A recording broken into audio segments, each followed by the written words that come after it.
She writes, I always find these conspiracies hilarious. Since my mother was a CPS worker for almost 20 years, 0 to 3 are called the golden years because when people are adopting, they want to adopt babies, not grown kids. Why? Because if the child is over, I'm so sorry. I always find these conspiracies hilarious. Since my mother was a CPS worker for almost 20 years, 0 to 3 are called the golden years because when people are adopting, they want to adopt babies, not grown kids. Why? Because if the child is older, you have to have more money and more access to getting that child therapy and helping them with any other issues they might have that is already established. Most of the people getting their kid taken by CPS, loud for the back, deserve it. We wouldn't need CPS if everyone was actually taking care of their children. Most kids that are getting taken away have drug-addicted parents abusing them, and etc.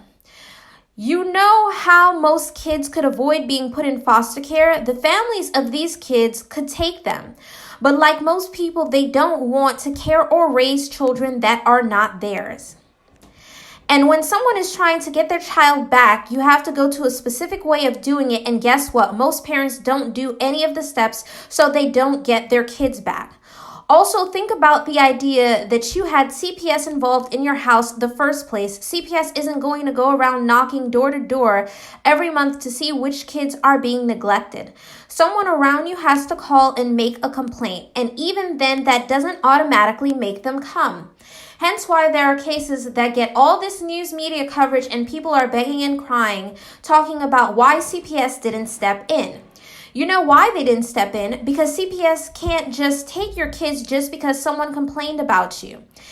They have to show evidence, so if the court did decide that means your living situation wasn't set up and there was evidence, so whose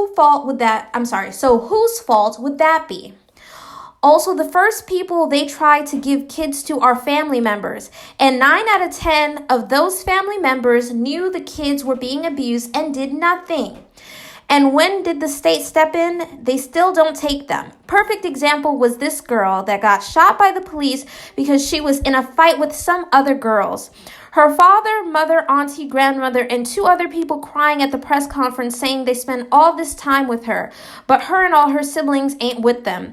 And why was that, I wonder? Accountability needs to be at the forefront of most conversations, but everyone always wants to blame someone else for their failures. It's 2021, we are past that. And let me say this right now, people like this woman who came under my post are a very big problem, okay? She doesn't acknowledge that there's any corruption in CPS. She doesn't acknowledge that sometimes these CPS caseworkers lie. There are family members who do volunteer to take the children. And if she had watched the previous video, she would see that we said that it was the golden years because people are more likely to adopt children who are 0 to 3. When you come in here all emotional, because as soon as she said her mother was a CPS worker, I knew she was going to be on the side of CPS. Are there families that are irresponsible that need to have their children taken away? Yes.